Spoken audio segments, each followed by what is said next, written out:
Star Trek. The Kobayashi Maru. Chapter 9. Halley. Scott smiled at Kirk from across the shuttle's narrow aisle. "It has been grand," he sighed with a placid smile. "Hasn't it, sir?" The captain nodded, pained and warmed by all the memories he and the engineer shared. "Yes, Mr. Scott, it certainly has." There was nothing more to say, and volumes left unspoken. Kirk closed his eyes, listening to Chekhov reconstruct the radio from Scott's hastily wired alarm in the front hatch.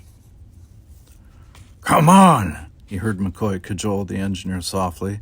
"Lie back and get some sleep. We've had enough yarning for one day." "There's no such thing as enough tale-telling, Doctor," Scott replied, but there was no real protest in his voice. "We still have the whole realm of fiction to address." McCoy must have pulled some spectacular face, because the next thing Kirk heard was Scott's deep chuckle. "Save it for some other time, Scotty," the doctor chided. "You need your rest, and so does our brave leader." "Aye, Doctor." McCoy knows, Kirk thought without any great alarm. He knows Spock didn't see us. He knows not to hope anymore. Kirk had come to this realization an hour after the severed nacelles explosion. Sharing that knowledge with his old friend lifted some of the burden from his own conscience, but didn't help him to accept the defeat. Some part of his mind still rooted for a solution, like a terrier after a particularly wily fox. He felt as though he were only digging at stone now, though. There was nowhere else to look for that fox within the confines of the real world. Still, the terrier wouldn't stop trying. A touch on his knee brought his attention back to the present. "How are you doing?" McCoy asked when the captain opened his eyes. Kirk suspected the question probed for information on more than just his knee. "As well as could be expected," he replied, truthful on all accounts. "How about Sulu?" Aborting a glance over one shoulder, the doctor shrugged and continued loading a hypo. "Asleep? He'll be all right, I think. I've done everything I can." The hypo filled, he injected the contents into Kirk's swollen knee. "That should dull the worst of the pain," he explained with professional detachment, as he returned the last of his gear to his pouch. "Although it might tend to make you a little sleepy. Just try to be comfortable and call me if you..." The doctor's hands hesitated in stowing the equipment away. "If you need anything." Kirk caught McCoy's wrist, switching his grip to the doctor's hand when the older man looked up to meet his gaze. "Thanks, Bones." He hoped McCoy would understand all the other things he didn't have the words to say. The doctor only smiled wanly and squeezed the captain's hand. "No charge," he said softly. "Now go to sleep." McCoy dimmed the overhead lights on his way back to his own seat. Dancing on that dividing line between emergency lamplight and darkness, rest proved too elusive for Kirk's agitated state of mind. The pain in his knee, just as McCoy promised, dampened to non-existence, but only a dryness in his mouth and a muzziness in his head hinted at the sleep that should have accompanied that respite.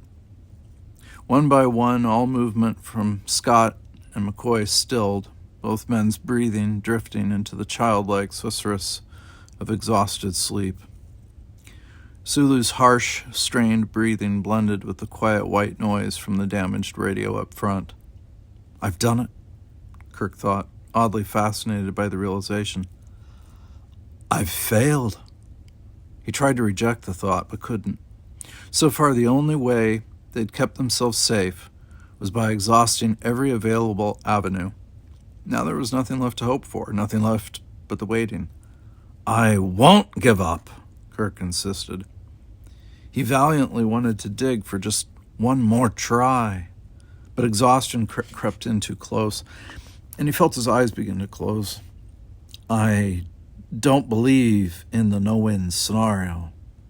Still, try as he might, He sank into a restless sleep to the melody of the radio's distant static.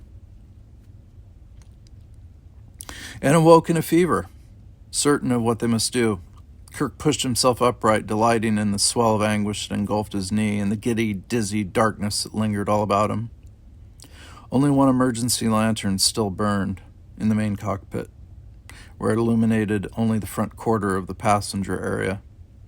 Kirk could just make out the somnolent forms of his 4 crewmen as he rolled over and started to rise. Slapping at the lighting control as he hobbled past, Kirk even reveled in the sleepy confusion that reigned as the others struggled into wakefulness. "Jim, I've got a plan," Kirk interjected, cutting off McCoy's protest. "I think we can still get out of this." No one said anything for a heartbeat. Sulu stirred slightly. Chekhov placed a protective hand on the helmsman's shoulder as Sulu asked faintly, "What's all the excitement about?" "You better be damn sure about this," McCoy warned the captain grimly. Kirk turned instead to Chekhov. He couldn't promise McCoy certainty, so he wouldn't promise anything at all. "Mr. Chekhov, the navigation computer's permanent memory keeps track of Halley's location in relation to all the pertinent beacons and markers, correct?" The security officer only nodded. Kirk shot the next question at Scott. "Is there anything wrong with that permanent memory?" "Not a thing," the doctor replied. "Then we know precisely where we are." That was hurdle number 1. "All right," Kirk continued. "Sulu, can you recall the Enterprise's coordinates when you left the bridge?" Yes, sir. 896-448-009, Mark 24, and holding." "So we know where the Enterprise is," McCoy picked up. "But I still don't understand." Kirk grinned at him. You don't have to." Shifting position on his good leg, he braced himself more firmly against the bulkhead. "The problem with waiting for the Enterprise," he addressed them all, "is that the Enterprise doesn't know where to look. It doesn't help that the sensors are half blinded by what's going on in the system around us. You said it yourself, Scotty. We don't look any different than everything else the Enterprise can read. So what we need to do is make ourselves look different, then aim that difference at the Enterprise so she can't help but notice." Delighted by the prospect of rescue, Scott's face still betrayed some reservation. "How?" he wanted to know. "We've barely got life support." "But we've got the radio." Kirk waited until he saw understanding begin to dawn in the engineer's eyes. "Can you make it receive everything aimed in our direction? Radio transmissions, light, sensor scans, the works." "A portable black hole," Scott muttered distantly. Kirk nodded. "That's the idea." "Well, but what good does that do us?" "That's where Chekhov comes in." The young lieutenant stiffened in his seat, immediately wary and insecure.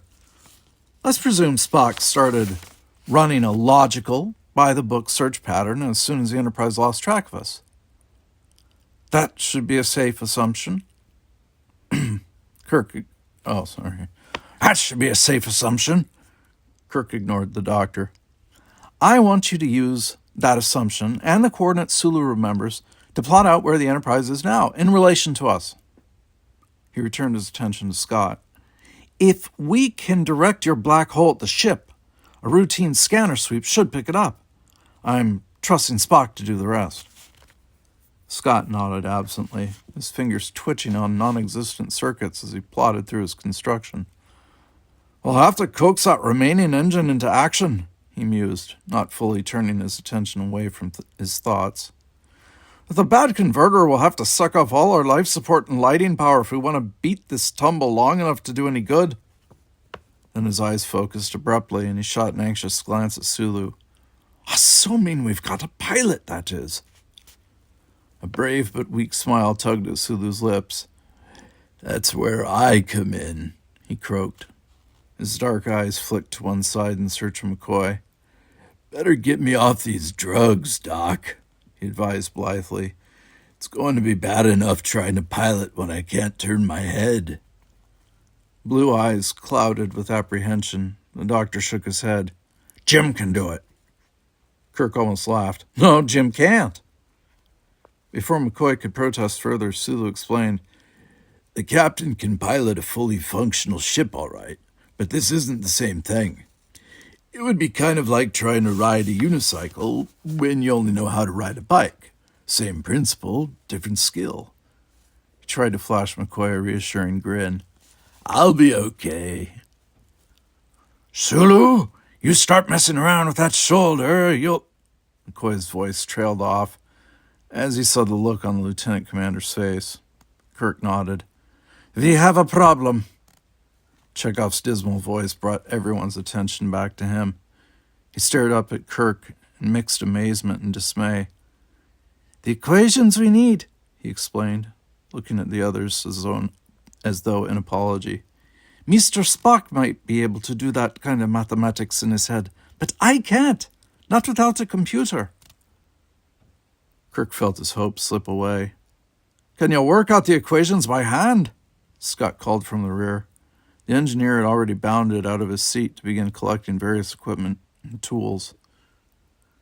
Chekhov considered for a moment. I could, he allowed, but...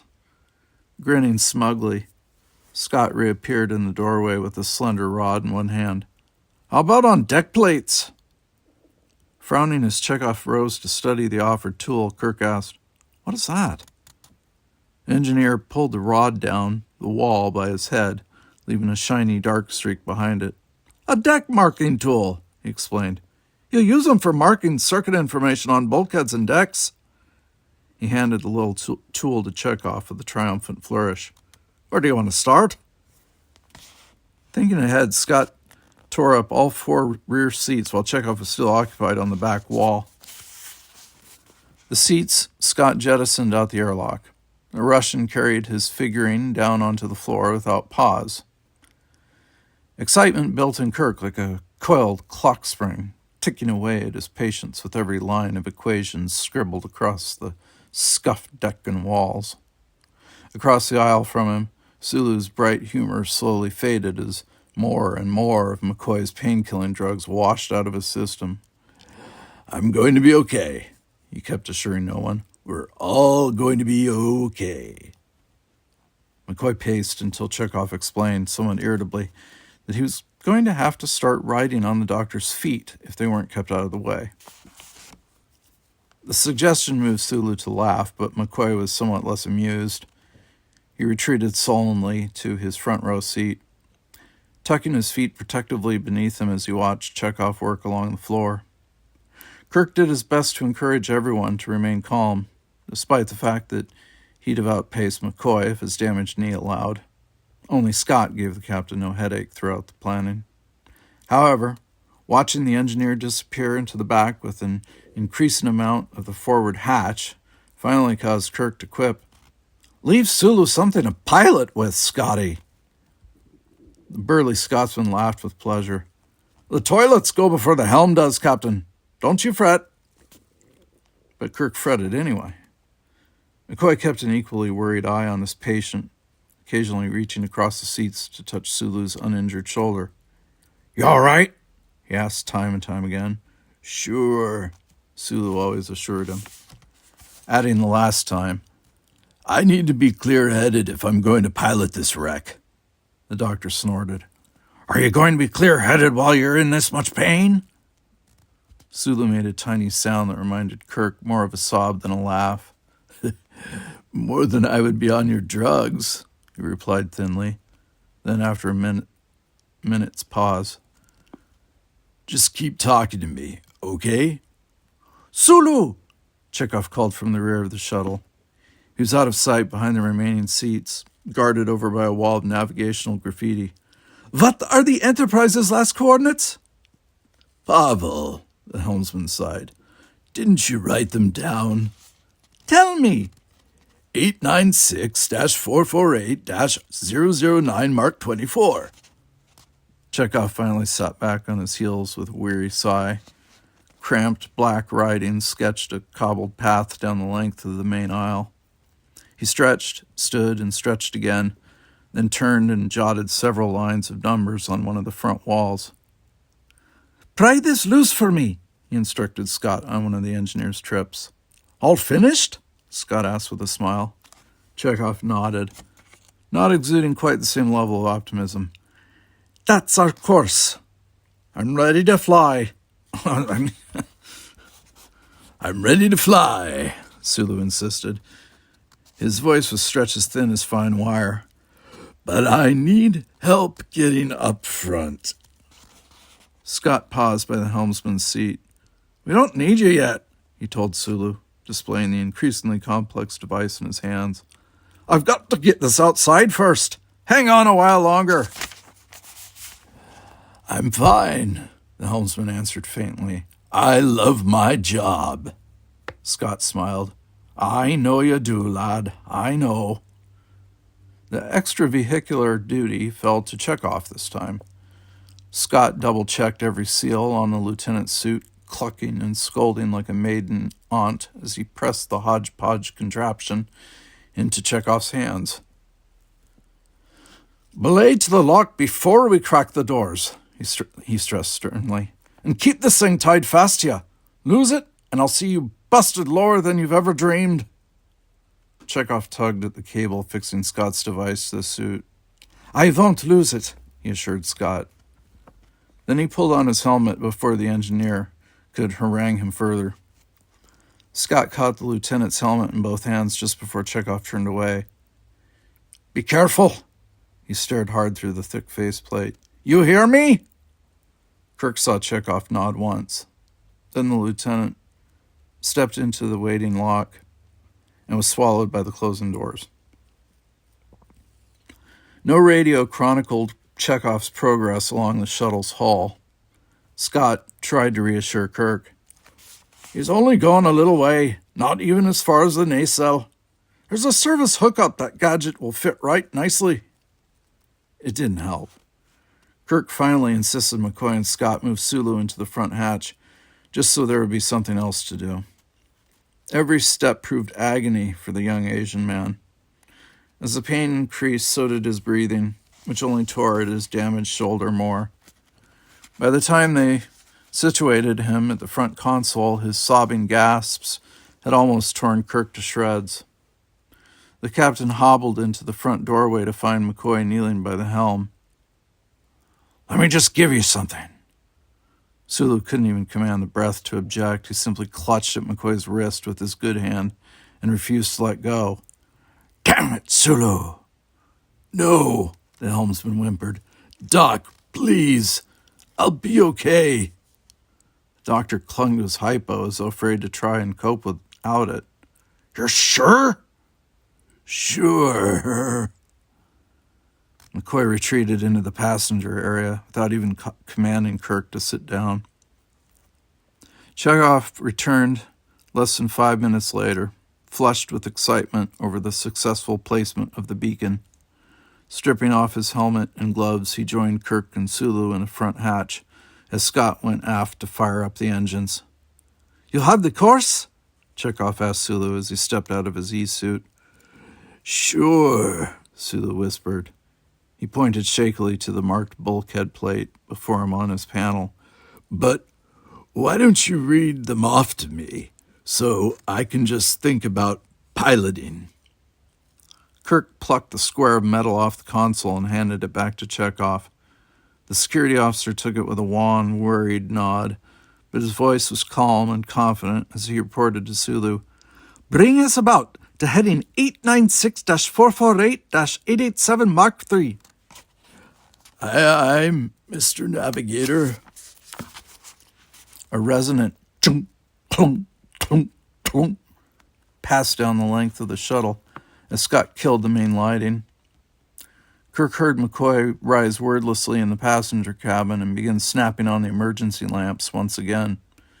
The captain clicked on the inset lantern above the main console without interrupting Sulu and Chekhov's dialogue. I'm slipping. Are we slipping off course? Chekhov leaned over Sulu's shoulder to look, touching the helmsman reassuringly. You're fine. Right on course. No lights, no air, no heat. Kirk whirled the tally around in his head as he studied Sulu's pain-creased face. Back to exactly where they'd started, their lives depended on the performance of Scott's tiny construction outside, on Chekhov's hastily prepared navigational equations, on the viability of Kirk's original plan. If any part of the complex structure failed, they would all die, just like in the Kobayashi Maru. But we all beat the test, Kirk's mind insisted. We proved you don't have to accept defeat gracefully. You could reroute it, like Kirk, or carry on despite it, like Chekhov, or avoid it, like Sulu, or fight it to the last, like a Scottish bulldog.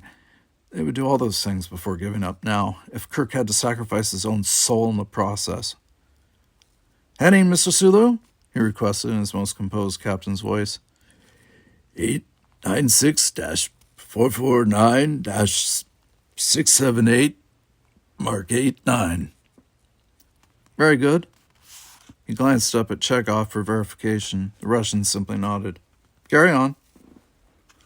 Almost precisely an hour later, Sulu collapsed.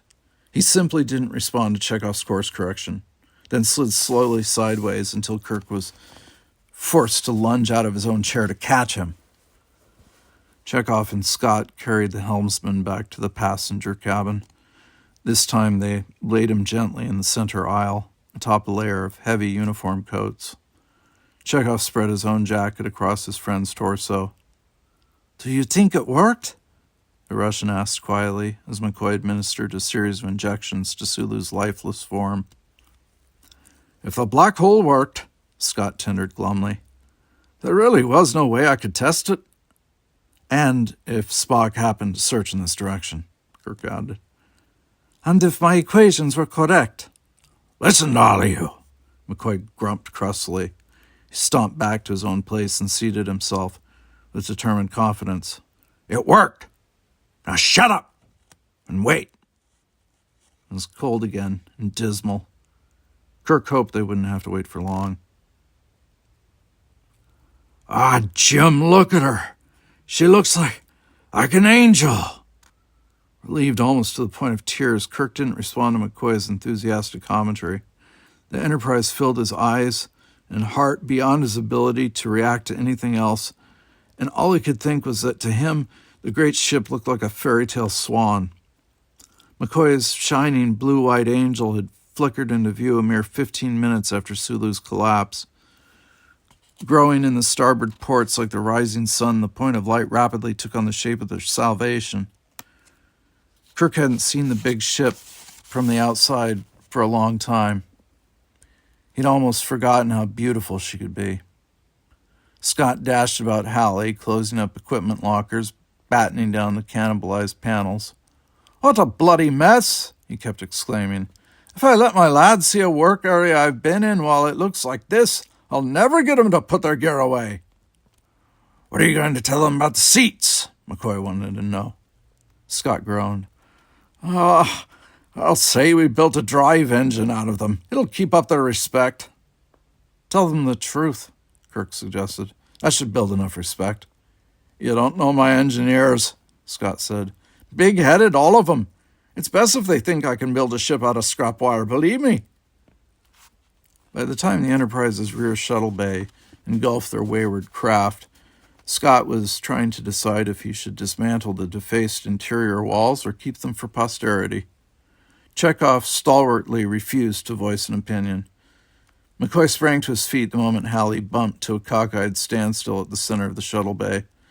Punching at the airlock controls, he complained, "Scotty, these things won't open." "That's because we've got no power," the engineer replied. McCoy slapped at the closed doors with his hand. "Well, we've got injured people in here, damn it! How are we going to get out of here?" "Spock will open the doors," Kirk assured him. "Now sit down, Bones. They've got to pressurize the bay first." "That damn Vulcan thinks we've got all day." The doctor struck the door a second time before starting to pace. "It probably never occurred to him we might have casualties. Hurrying is no doubt an illogical activity." He swung about abruptly and pummeled the doors again. "Spock, can you hear me? Open this damn door." As if inspired by the doctor's vehemence, the airlock slid open, releasing warm, sweet-smelling air into Halley's central cabin, revealing Spock framed in the doorway. Good afternoon, Dr. McCoy, the science officer greeted him. I am pleased to learn that 18 hours of unnecessary confinement has not adversely affected your social skills. Oh, get out of my way, McCoy ordered brusquely as he shouldered past the tall Vulcan. Nurse, get a litter in here. Have sickbay prepared for surgery. Spock moved calmly out of the doorway, coming to stand by Kirk's shoulders. McCoy hurried back in with a stretcher and a small team of medics. Sulu tried to struggle upright as he was lifted from the floor. What's going on? He murmured fuzzily. Where are we? Home, Chekhov told him, smiling. He caught at Sulu's arm to hold the helmsman down when Sulu sat up to hug him. We did it, Sulu said. Joy at finding himself still alive seemed to override any pain he might be feeling. We actually pulled out of this. We should get some sort of medal. Chekhov laughed and pushed his friend flat again. I'm satisfied with being alive. McCoy grumbled from the head of the stretcher. That can be rectified, Lieutenant. When the security chief only looked startled, McCoy elaborated. I'm taking this patient to sickbay. Now either get out of my way or walk alongside, but quit holding up the wheels of progress. Sorry, Doctor. Chekhov stepped meekly aside. I'll be down later, he promised Sulu as the stretcher passed. I'll wait with bated breath. Chekhov followed the medical team out the door, and Kirk watched a swarm of chattering engineers take their places.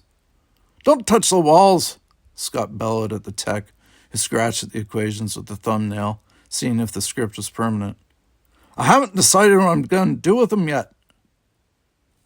Mr. Scott, the tech commented, startled. They're a little heavy to frame, don't you think? Kirk suspected Chekhov was glad he wasn't around to hear all this. A full record of my activities since your misplacement is on file is on the bridge, Captain. Oh, boy. A full record of my activities since your misplacement is on file on the bridge, Captain. Spock's voice caught Kirk's attention, reminding him of his first officer's presence. Very good, Mr. Spock, very efficient. He shifted position on the seat, angling his gaze up at Spock as though they were discussing a recent chess game. I take it everything went well? The captain detected a mental shrug in the tilt of the Vulcan's head. With the exception of Halley's misfortune, everything has transpired acceptably. We are still endeavoring to reestablish contact with the Van Katzen group, however. Kirk didn't have the heart to tell Spock that he'd all but forgotten about Van Katzen. When the Vulcan swept a cool look about the interior of the shuttle, Kirk glanced about as well, seeing the destruction as if for the first time. Kind of made a mess, didn't we? I shall be interested to read your own report regarding the last 18 hours, Spock admitted at last. A report couldn't do it justice, Mr. Spock, he chuckled, pushing himself to his feet. This is something better left to tales and records. Spock surprised Kirk by offering the captain an arm for support. Kirk tried to refuse, but relented after only 2 stumbling steps. Leaning heavily on Spock's arm, he quipped, Well, Mr. Spock, should you lead or shall I? Captain, which meant Spock didn't entirely understand. Kirk smiled. Let's just say you haven't got much of a career in dance. Indeed. The bright bay lights made Kirk blink as he trudged slowly down Halley's inclined ramp. He wondered if he truly believed he'd never see the Enterprise again, or if some foolish part of him maintained faint hope. He suspected the grateful ache in his heart was the answer. Nothing's ever impossible. Spock glanced down at him curiously. I beg your pardon? Did I ever tell you about my solution to the Kobayashi Maru test, Mr. Spock? I think not, Captain. Spock raised an eyebrow. By solution, do you mean to imply that you beat the scenario? Oh, yes. Kirk nodded. Your solution? Spock asked. It has some bearing on what occurred on board Halley, I presume? All the bearing in the world, the captain answered softly. He rested his hand against the Enterprise's cool ivory bulkhead for a second, then allowed Spock to guide him out into the corridor. The end.